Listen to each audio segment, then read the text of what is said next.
Hello students. स्वागत है आप सभी का यूपीआई ईटीआई इंस्ट्रक्चर के इस यूट्यूब प्लेटफॉर्म पे। आज के सेशन में हम भारतीय राष्ट्रीय आंदोलन से संबंधित कुछ महत्वपूर्ण आंदोलन और घटनाओं का विश्लेषण करेंगे और जानेंगे कि जो भी भारतीय राष्ट्रीय आंदोलन के अंतर्गत जो घटनाएं हुई हैं या आंदोलन हुए हैं उनसे संबंधित वर्ष क्या हैं और उनसे संबंधित विषय और व्यक्ति कौन हैं।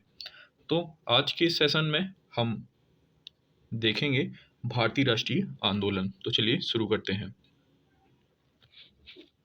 सेशन शुरू करने से पहले मैं बताना चाहूँगा कि जो भी कैंडिडेट्स चैनल पर नए हैं चैनल को प्लीज़ सब्सक्राइब कर लें, साथ ही साथ बेल आइकन को भी प्रेस करें ताकि आने वाला नोटिफिकेशन वीडियोस का आप तक पहुंच सके। और जो भी स्टूडेंट्स यूपीआईटी स्ट्रक्चर के लिए प्रिपरेशन कर रहे हैं वो इन वीडियोस को अधिकतर स्टूडेंट्स तक शेयर भी करें ताकि जो भी अदर स्टूडेंट्स यूपीआईटी इंस्ट्रक्टर से संबंधित सब्जेक्ट्स की तैयारी कर रहा है उन तक ये वीडियो भली भांति पहुंच सके। तो शुरू करते हैं। भारतीय राष्ट्रीय कांग्रेस की स्थापना। देखिए, भारतीय राष्ट्रीय कांग्रेस की स्थापना 1885 में एओ ह्यूम ने बम्बई में की थी। बंग भंग आंदोलन या इसका नाम स्वदेशी आंदोलन भी है। तो देखिए, बंग भंग आंदोलन की स्थापना 1905 में बंगाल के विभाजन के विरुद्ध की गई थी। नेक्स्ट है मुस्लिम लीग की स्थापना। तो देखिए, मुस्लिम लीग की स्थापना 1906 में आगा खां एवं सलीम उल्लाह खां ने ढाका में की थी। वहीं कांग्रेस का विभाजन की अगर मैं बात करूं तो कांग्रेस का विभाजन 1907 में। देखिए, यहाँ हम थोड़ा मिसप्रिंट है, यहाँ कांग्रेस का विभाजन जो है वो 1907 में है। तो यहाँ मैं करेक्शन कर देता हूँ, ये कांग्रेस का विभाजन 1907 में है। 1907 में कांग्रेस जो है वो नरम एवं गरम दल में विभाजित हो गया था। यहाँ इसको सूरत की फूट भी कहते हैं, यानी कि कांग्रेस का विभाजन सूरत फूट नाम से भी जाना जाता है, जो कि 1907 में हुआ। वहीं बात करें होम रूल आंदोलन की, तो देखिए, होम रूल आंदोलन जो है वो 1916 में घटा। इसे तिलक एवं एनी बेसेंट के द्वारा ये होम रूल आंदोलन था जो कि चलाया गया। लखनऊ पैक्ट की अगर मैं बात करूं तो लखनऊ पैक्ट 1916 में दिसंबर के महीने में लाया गया, जिसे कांग्रेस एवं मुस्लिम लीग के बीच में समझौता के बीच का भी हिस्सा मानते हैं लखनऊ पैक्ट को। तो लखनऊ पैक्ट जो है वो 1916 में लाया गया था। मॉन्टेग्यू घोषणा। देखिए, 20 अगस्त 1917 को मॉन्टेग्यू घोषणा की गई, जिसमें भारत मंत्री लॉर्ड मॉन्टेग्यू की घोषणा की गई थी कि भारत के मंत्री लॉर्ड मॉन्टेग्यू बनाए जाएंगे। वहीं रॉल्ट एक्ट की अगर हम बात करें तो रॉल्ट एक्ट 19 मार्च 1919 को लाया गया। देखिए, इसे काला कानून के नाम से भी जाना जाता है। बिना अपील, बिना दलील और बिना वकील के कानून को भी के नाम से भी इसे जाना जाता है। ये इसके अंतर्गत किसी भी व्यक्ति को संदेह के आधार पर गिरफ्तार किया जा सकता था। इसे हम रॉल्ट एक्ट 1919 के नाम से भी जानते हैं। जलियांवाला बाग हत्याकांड जो कि 13 अप्रैल 1919 में घटित हुआ। यहाँ जलियांवाला बाग में सभी जानते होंगे कि जनरल डायर ने के हुक्म पर काफ़ी सारे जो वहाँ पर आए हुए लोग थे उन पर अंधाधुंध फायरिंग की गई थी। जलियांवाला बाग सभी को पता होगा कि अमृतसर में है, जहां पर जनरल डायर ने गोली चलाने के आदेश दिए। खिलाफत आंदोलन 1919। देखिए, खिलाफत आंदोलन 1919 शौकत अली और मोहम्मद अली ने छेड़ा था। हंटर कमेटी की रिपोर्ट प्रकाशित कब हुई थी? देखिए, हंटर कमेटी की अगर रिपोर्ट की बात करूं तो हंटर कमेटी की रिपोर्ट जलियांवाला बाग कांड से संबंधित थी, जो कि 28 मई 1920 को प्रकाशित हुई। कांग्रेस का नागपुर अधिवेशन कब हुआ? देखिए, कांग्रेस का नागपुर अधिवेशन दिसंबर 1920 में हुआ था। ये असहयोग आंदोलन का यहाँ पर प्रस्ताव पारित हुआ था। असहयोग आंदोलन 1 अगस्त 1920 में हुआ। कांग्रेस ने देखिए जब नागपुर अधिवेशन किया तो यहाँ पर असहयोग आंदोलन का जो प्रस्ताव था वो पारित हो गया। तो जिसके बाद ही असहयोग आंदोलन 1 अगस्त 1920 से शुरू हो गया, जिसे महात्मा गांधी ने शुरू किया। चौरी चौरा कांड की अगर मैं बात करूं तो देखिए, चौरी चौरा कांड आपका 5 फरवरी 1922 को घटा। ये जो कांड है गोरखपुर जिले जो कि उत्तर प्रदेश में है, कि इस घटना के बाद असहयोग आंदोलन को जो है स्थगित कर दिया गया। चौरी चौरा कांड में कुछ उपद्रवियों ने पुलिस थाने में उन पुलिसकर्मियों के साथ ही उस थाने को जला दिया था। इसे चौरी चौरा कांड के नाम से जाना जाता है। बात करें स्वराज पार्टी की स्थापना की, तो देखिए स्वराज पार्टी की जो स्थापना है वो 1 जनवरी 1923 में हुई थी, जिसे मोतीलाल नेहरू और चित्तरंजन दास जी ने मिलकर किया था, स्वराज पार्टी की स्थापना। बात करें हिंदुस्तान रिपब्लिकन एसोसिएशन की स्थापना, तो देखिए हिंदुस्तान रिपब्लिकन एसोसिएशन की जो स्थापना है वो अक्टूबर महीने में 1924 में हुई थी। सचिंद्र नाथ सान्याल जी द्वारा हिंदुस्तान रिपब्लिकन एसोसिएशन की स्थापना की गई। साइमन कमीशन की नियुक्ति कब हुई, तो देखिए साइमन कमीशन की नियुक्ति 8 नवंबर 1927 में हुई। जॉन साइमन की अध्यक्षता में 7 सदस्यीय आयोग का गठन किया गया था, जिसे साइमन कमीशन के नाम से जाना जाता है। साइमन कमीशन भारत पर आगमन कब हुआ, तो देखिए साइमन कमीशन का भारत में आगमन 3 फरवरी 1928 में हुआ। देखिए साइमन कमीशन भारत ना आए तो इसी के विरोध में भारत में लाला लाजपत राय ने अपने नेतृत्व में विरोध किया और उसी दौरान उन पर लाठी से प्रहार हुआ, जिसके कारण वो शहीद हो गए। बात करें नेहरू रिपोर्ट अगस्त 1928 में आई। नेहरू रिपोर्ट पंडित मोतीलाल नेहरू की अध्यक्षता में जारी हुई थी। बारदोली सत्याग्रह अक्टूबर 1928 में शुरू हुआ। गुजरात के किसानों ने देखिए लगान वृद्धि के विरोध में सरदार वल्लभ भाई पटेल के साथ जो है इस आंदोलन में बढ़ चढ़कर हिस्सा लिया। इसे बारदोली सत्याग्रह के नाम से जाना जाता है। लाहौर षड्यंत्र केस की अगर मैं बात करूं तो देखिए लाहौर षड्यंत्र केस जो है वो 8 अप्रैल 1929 में घटा। यहाँ भगत सिंह और बटुकेश्वर दत्त द्वारा ब्रिटिश असेंबली में एक्चुअली में बम फेंका गया था, जिसके कारण इसे लाहौर षड्यंत्र केस के नाम से जाना जाता है। ये घटना 8 अप्रैल 1929 को हुई थी। कांग्रेस का लाहौर अधिवेशन कब हुआ, तो देखिए कांग्रेस का जो लाहौर अधिवेशन था वो दिसंबर 1929 में हुआ। यहाँ 1929 में जो है वो पूर्ण स्वाधीनता का प्रस्ताव भी दिया गया कांग्रेस के द्वारा।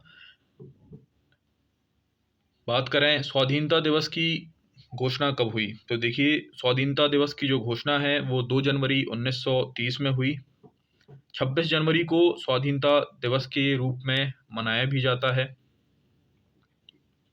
नमक सत्याग्रह 12 मार्च 1930 से 5 अप्रैल 1930 तक चला।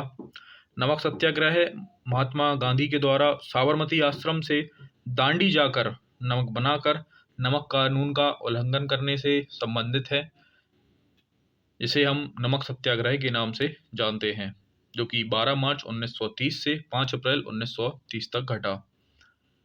देखिए जो भी कैंडिडेट्स चैनल पर नए हैं, टेलीग्राम चैनल से भी आप जुड़ सकते हैं। वहाँ मैं आपको टाइम टू टाइम पीडीएफ्स भी प्रोवाइड करा रहा हूँ। अगर आप हमारे टेलीग्राम चैनल से जुड़ना चाहते हैं तो आप डायरेक्टली टेलीग्राम चैनल पर सर्च करके यूपीआई इंस्ट्रक्टर 2022 और हमारा जो यूट्यूब का लोगो है सेम लोगो टेलीग्राम चैनल पर भी लगा हुआ है, आप उस ग्रुप को ज्वाइन कर सकते हैं। प्रथम गोलमेज सम्मेलन, देखिए प्रथम गोलमेज सम्मेलन जो है वो 12 नवंबर 1930 को प्रधानमंत्री मैकडोनाल्ड की अध्यक्षता में लंदन में आयोजित किया गया। वहीं बात करें गांधी इरविन समझौता की, तो गांधी इरविन समझौता 4 मार्च 1931 में महात्मा गांधी और वायसराय इरविन के मध्य संपन्न हुआ तथा सविनय अवज्ञा आंदोलन स्थगित करने की इसी दौरान जो गांधी इरविन समझौता के दौरान ही घोषणा हुई थी। नेक्स्ट है द्वितीय गोलमेज सम्मेलन, तो देखिए द्वितीय गोलमेज सम्मेलन जो है वो 7 सितंबर 1931 में हुआ। गांधी जी ने इस सम्मेलन में भाग लिया था। बात करें कम्युनल अवार्ड या सांप्रदायिक पंचायत भी इसे कहा जाता है, तो कम्युनल अवार्ड 16 अगस्त 1932 में हुए। इसमें मैकडोनाल्ड तथा पृथक प्रतिनिधित्व प्रदान किए गए। बात करें पूना पैक्ट की, तो देखिए पूना पैक्ट 24 सितंबर 1932 में हुआ। देखिए पूना पैक्ट को जो है कहाँ हुआ था, अगर बात करूँ तो यहाँ यरवदा सेंट्रल जेल जो कि पुणे में है, यहाँ पर हुआ था। गांधी जी और डॉक्टर अंबेडकर के बीच में एक समझौता है, जिसे सांप्रदायिक पंचायत में दलितों के लिए प्रांतीय विधानसभा में पृथक निर्वाचन प्रणाली को समाप्त कर उनके लिए 71 सीट्स के बदले 148 जो हैं सीट्स सुरक्षित रखने को कहा गया। वहीं अगर हम तृतीय गोलमेज सम्मेलन की बात करें तो देखिए तृतीय गोलमेज सम्मेलन 17 नवंबर 1932 में हुआ। इसमें कांग्रेस ने भाग नहीं लिया था, ये आपको याद रखना है। कांग्रेस का सोशलिस्ट पार्टी का गठन, तो देखिए कांग्रेस की जो सोशलिस्ट पार्टी थी इसका गठन मई में 1934 में हुआ था। इसमें जयप्रकाश नारायण, मीनू मसानी और एम.एस. जोशी ने पार्ट लिया था। फॉरवर्ड ब्लॉक के गठन की अगर हम बात करें तो देखिए 1 मई 1939 को फॉरवर्ड ब्लॉक का गठन किया गया था। किसके द्वारा? तो सुभाष चंद्र बोस के द्वारा ये गठन हुआ था। मुक्ति दिवस कब मनाया जाता है? तो देखिए मुक्ति दिवस 22 दिसंबर 1939 को मनाया गया था पहली बार। मुस्लिम लीग के द्वारा कांग्रेस मंत्रिमंडलों के त्यागपत्र पर ये मनाया गया। पाकिस्तान की मांग कब की गई? तो देखिए पाकिस्तान की मांग 24 मार्च 1940 में मुस्लिम लीग के लाहौर अधिवेशन में की गई। अगस्त प्रस्ताव 8 अगस्त 1940 में पारित हुआ, जो जिसमें वायसराय लिनलिथगो के द्वारा ये जो प्रस्ताव था वो पारित किया गया। वहीं क्रिप्स मिशन का प्रस्ताव कब लागू हुआ या कब लाया गया? तो देखिए क्रिप्स मिशन का जो प्रस्ताव था वो मार्च 1942 में लाया गया स्टीफर्ड क्रिप्स के द्वारा। भारत छोड़ो प्रस्ताव कब लाया गया? तो देखिए भारत छोड़ो प्रस्ताव जो है वो 8 अगस्त 1942 को महात्मा गांधी जी के द्वारा लाया गया। शिमला सम्मेलन कब हुआ? तो देखिए 25 जून 1945 को सभी राजनीतिक दलों का सम्मेलन हुआ। इसे शिमला सम्मेलन के नाम से जाना जाता है। नौसेना का विद्रोह कब हुआ? तो देखिए नौसेना का जो विद्रोह है वो 19 फरवरी 1946 को मुंबई में आईएनएस तलवार के सैनिकों के द्वारा हुआ। प्रधानमंत्री एटली की घोषणा कब हुई? तो देखिए प्रधानमंत्री एटली की जो घोषणा थी वो 15 मार्च 1946 में हुई थी, जिसमें भारत को स्वतंत्र करने का आश्वासन दिया गया था। इसे प्रधानमंत्री एटली की घोषणा के नाम से जाना जाता है। कैबिनेट मिशन का आगमन कब हुआ? तो देखिए कैबिनेट मिशन का आगमन जो है वो 24 मार्च 1946 को हुआ था, जिसमें ब्रिटिश मंडल के 3 सदस्य पैथिक लॉरेंस, सर स्टीफोर्ड क्रिप्स एवं ए.बी. अलेक्जेंडर का भारत आगमन होना था। कैबिनेट मिशन योजना का प्रकाशन 16 मई 1946 में हुआ था। प्रत्यक्ष कार्यवाही दिवस कब मनाया जाता है? तो देखिए प्रत्यक्ष कार्यवाही दिवस 16 अगस्त 1946 को मुस्लिम लीग द्वारा मनाया गया था। अंतरिम सरकार की स्थापना कब हुई थी? तो देखिए अंतरिम सरकार की जो स्थापना है वो 2 सितंबर 1946 में हुई थी, जिसके जो हेड थे या अध्यक्ष थे नेहरू, इसमें प्रधानमंत्री बनाए गए थे।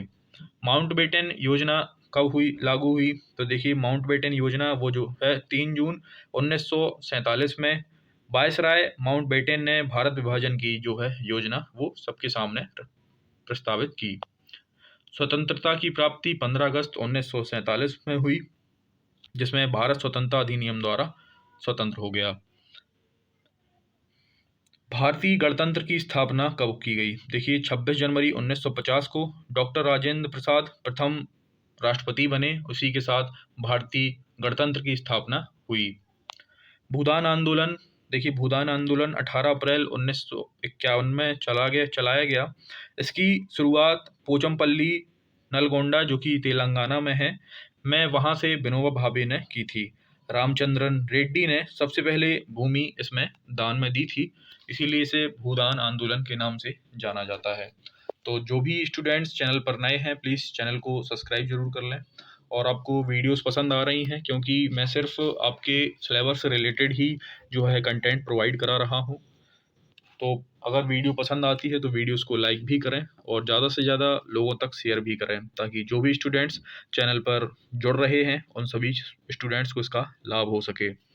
और जो भी स्टूडेंट्स महंगे महंगे कोर्स अफोर्ड नहीं कर सकते, उन सभी स्टूडेंट्स को फ्री ऑफ कॉस्ट यहाँ मटेरियल प्रोवाइड कराया जा रहा है, तो जो उन सभी के लिए बेनिफिशियरी ही होगा। तो चैनल को प्लीज़ लाइक ज़रूर करें और शेयर भी करें। Thank you so much. Good day.